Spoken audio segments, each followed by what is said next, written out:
Bismillahirrahmanirrahim. Video warona na amena kuma silamaya kan. Walasa nalomam nugube no ma famu o be se ko hakili dayele ka lon fem ye silamaya yi. Silamaya ti ladayi. Silamaya ti faslayi. Silamaya yi dinani min bola ala yoro. Kana buna adamadenw ka ɲɛnamaya labɛn ka d'o ma. Ole kama minnu b'a fɔ la ko ka golonfiya sankɔrɔta olu hakili tɛ se k'a ɲa ye k'a sabu kɛ o tɛ karankɛla nka an bɛna faragaw ye minnu ye silamaya faamu k'a ye k'a fɔ ko diinɛ no k'a fɔ ko mirinti lo k'a fɔ ko wuriki lo. En effet, l'islam, c'est une religion, bien sûr, mais c'est aussi une civilisation et une culture. Et à cette époque, l'islam rayonne par ses poètes, ses architectes, ses médecins et ses scientifiques. Ni ka ye an nana ni faragaw ka sariyaw ye silamaya kan ka sababuya kɛ farafina kalan fanga ka dɔgɔ. Nanzaraw filɛ même n'o ma sɔn silamaya ma u ka nafaba de sɔrɔ an ka lɔnniw na. Lɔnni minnu n'a bɛ kalan bi nanzaraw ka université baw la ni dɔgɔtɔrɔya bɛ don o kɔnɔ, ni géographie be do kono, ni physique be do kono, ni duyan lon babaw be do kono. Nanga doctorat filɛ ala ka ciden alayhi salatu wassalam a ko a ka hadisa dɔ la ko an y'an yɛrɛ fila kɛ ko bana n'ala kala jigi a ka fila k'a la. N'an ka tarikhu filɛ an b'a ye silamɛw ko o dɔgɔ don doctorat kalama kosɛbɛ. Fɔlɔ silamɛw o y'o dɔgɔ don kosɛbɛ. Romains ani grɛkiw ka kitabu minnu bɛ yen n'a bɛ kuma doctorat kan o ye nugu kɔrɔ yɛlɛma ka kɛ arabu ye k'a kalan fo k'a faamu tuguni ka tɛmɛ olu yɛrɛ kan. O misaliya ye min ye silamɛw ka lɔnnibagaba min bɛ yen n'a tɔgɔ ko Ibn Nafis. Faragaw ka lɔnnibagaba dɔ tun bɛ yen ko Jalinos, ale ye fili dɔ kɛ joli kan munumunu na sɔn kɔnɔ. Ale nana kɔnɔ o lakɛnɛ kan. N'i ka silamaya filɛ lɔnnibagaba minnu tɛmɛna Al-Khawarizm wa Ibn al-Haytham wa Razi minnu ye lɔnni kɛ san lɔnni na ani doctorat lɔnni na ani physique lɔnni na. N'i kɔseginna ka taa kitabuw la i bɛ to sariyaw kan kosɛbɛ. O le kama nanzaraw filɛ o bɛ kan bɛ fɔ ni silamɛya diinɛ ma o tɛ foyi fɔ a ma ni lɔnni tɛ ani wurikili. Nka an fɛ farafinna wurikili ye jumɛn ye? Fakɔrɔw ka sira jɔ de bɛ yen n'an m'o ta k'o yira ko an m'o farafinya sankɔrɔta n'o ye. O le ye subagaya ye ani baara minnu bɛ yen ni faragaw b'a lajɛ an bolo ka sɔrɔ a bɛ ka k'an ɲɛnamaya lata kɔfɛ k'an yira faragaw la ani duɲana i n'a fɔ manto minnu ma wuli sunɔgɔ la ban. Tout Africain est né vaudou. Donc c'est pour ça que nos ancêtres, quand ils ont amené nos parents, nos grands-parents en esclavage, c'est ça qui fait que leurs esprits, quand on les amène là-bas, leurs esprits retournent chez nous ici. Malgré ses nombreuses ramifications aux Antilles, au Brésil et aux États-Unis, Ouida reste le berceau du vaudou. Ce groupe d'initiés est venu de Chicago pour un voyage spirituel sur les traces de ses ancêtres et célébrer l'air, le feu, l'eau et la terre. C'est à partir de Ouida que le vaudou s'est répandu, s'est retrouvé partout dans le monde entier. Il faut le reconnaître, c'est quelque chose qu'il ne faut pas nier. Le vaudou, c'est quoi? C'est la nature. Les 4 éléments de la nature. Respecter, connaître leurs principes, respecter leurs principes. Le vaudou est certes un culte ancestral, mais il n'a pas toujours eu bonne réputation. Accusé d'être de la sorcellerie, le vaudou a été réprimé pendant des décennies au Bénin, avant l'institution d'une fête nationale en 1993. Je voulais voir de mes yeux ce qu'était vraiment le vaudou. Ici, c'est une religion nationale et il ne s'agit pas juste de planter des aiguilles dans une poupée ou de faire de la magie noire. Cela va au-delà de cette image négative. Faragaw laɲini ye nin ye ka golofiya don bɔgɔ la ka golofiya to kɔfɛ tant que n'an limaniya bɛ nin baara suguw ma golofiya tɛ sankɔrɔta abadan. Silamɛya ka adamaden gasi sigi kabini lawali la fanga bɛ silamɛw bolo wagati min na o ma mɔgɔw tɔɲɔ o ka mɔgɔ tɔɲɔnu o kɛlen olu jigimafa ye. O b'a fɔ mun kɛ k'a fɔ ko silamɛya diinɛ ye mɔgɔ faga diinɛ de ye ko terroriste diinɛ no. silamaya jɛnkuru dɔw bɛ yen olu ka baara de bɛ nin baara ye ala ka ciden kabini san 1000 ani san 400 a y'a danɔ to o ma ka tila tuguni k'o mɔgɔw tagamasere fɔ silamaya kɔrɔ le ko kandaya silamaya kɔrɔ le ko hinɛ silama hakikaw lɔn ninnu le ye même kɛlɛ min tun bɛ kɛ silamaw ni silantaw cɛ lawali la sarangana min tun bɛ di silamaw ma a kana mɔgɔkɔrɔba faga n'a taara ka taa chrétien min ni juif min sɔrɔ u ka batokɛyɔrɔ a kana so o ma a kana yirisunw tigɛ u n'a ɲɔgɔnnaw min b'a yɛrɛ k'a fɔ ko silamaya diinɛ ye kandaya diinɛ nin ye baara diinɛ no. Sans oublier ces artisans.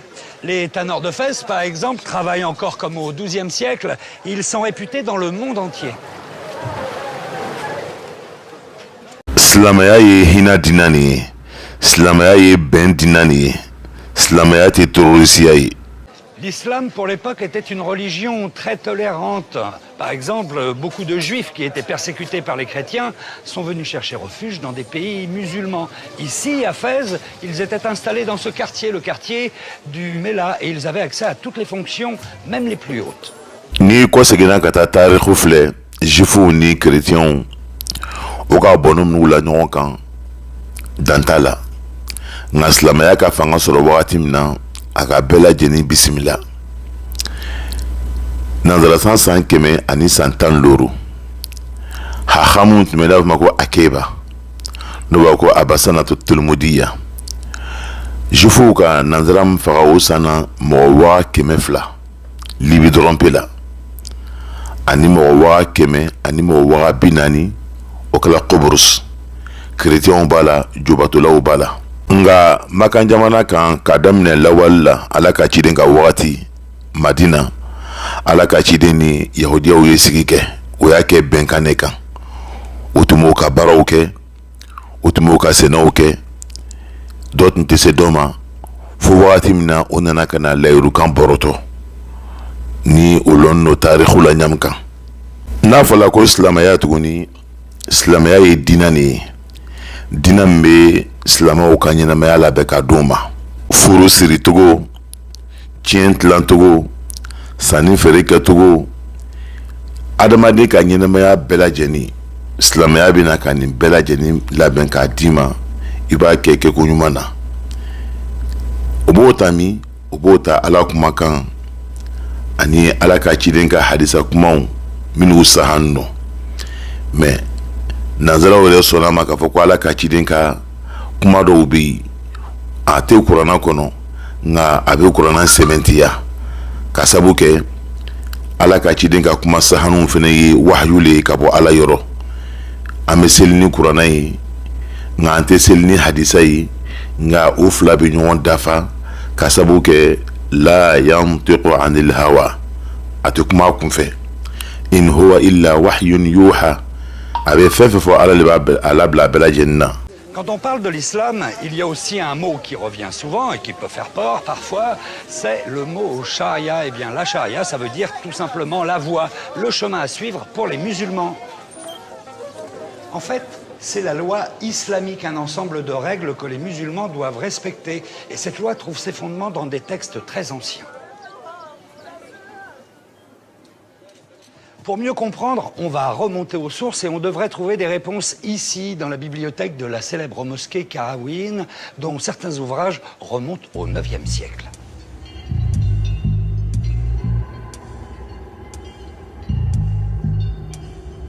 Au fil de mes recherches, je commence à comprendre. La charia régit non seulement la vie religieuse des musulmans, mais aussi leur vie sociale, leur vie quotidienne. Elle leur indique ce qu'il est permis de faire et ce qui est interdit. Et pour cela, la charia s'appuie sur le Coran, la parole de Dieu. Par exemple, il est dit, sourate 5, verset 4, que les musulmans ne doivent pas manger de porc. Suratul Baqara la aya 173 ala ka fɛn caman haramuya lɛbu la an bɛna jɛ ɲɔgɔn fɛ k'a filɛ mun kosɔn lɛ haramuya la.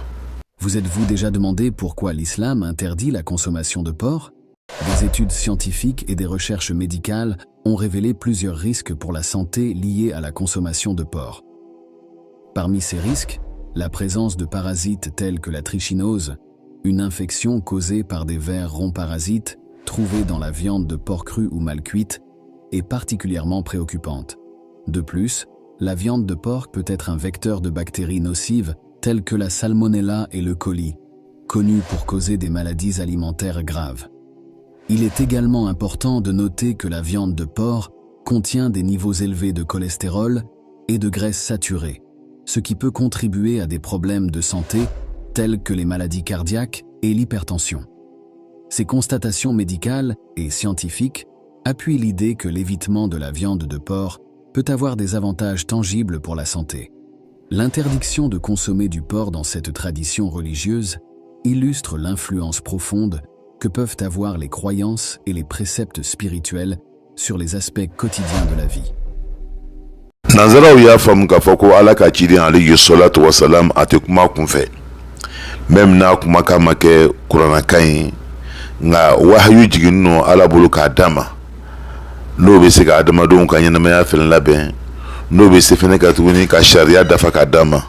Nga min ye kabako ye tuguni, silama dɔw sɔrɔla minnu y'a fɔ k'olu tɛ baara kɛ ni Ala ka ciden ka hadisaw ye, k'olu bɛ baara kɛ ni kuranna dɔrɔn pe le ye. Ni dina tɛ se ka kɛ ni ma nin fila fara ɲɔgɔn kan. Mais la charia s'appuie aussi sur les hadiths, c'est-à-dire les paroles du prophète Mahomet qui ont été retranscrites par ses compagnons.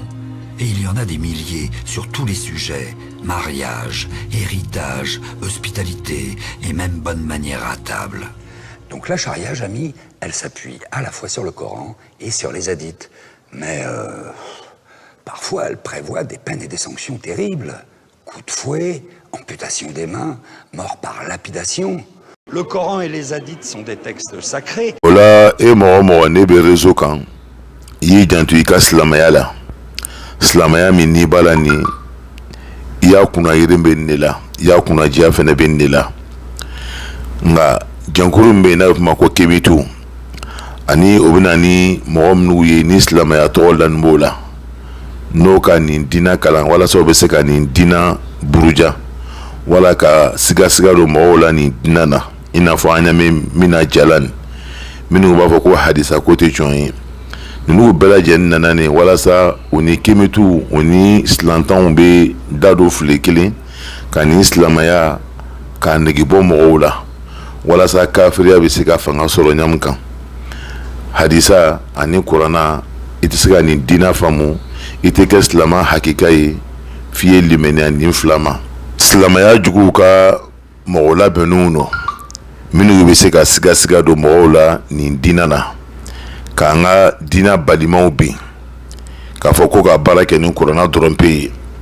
Fɛn caman de bɛ nin silamɛya dina kɔnɔ a tɛ kuranna kɔnɔ, nka sunna bɛ na ka na kuranna walawala komi kuranna fɛnɛ bɛ sunna walawala ɲamu kan. A bɛɛ lajɛlen ye wahayu jiginni ye ka bɔ Ala yɔrɔ, nka an bɛ seli ni kuranna ye, an tɛ seli ni hadisa ye.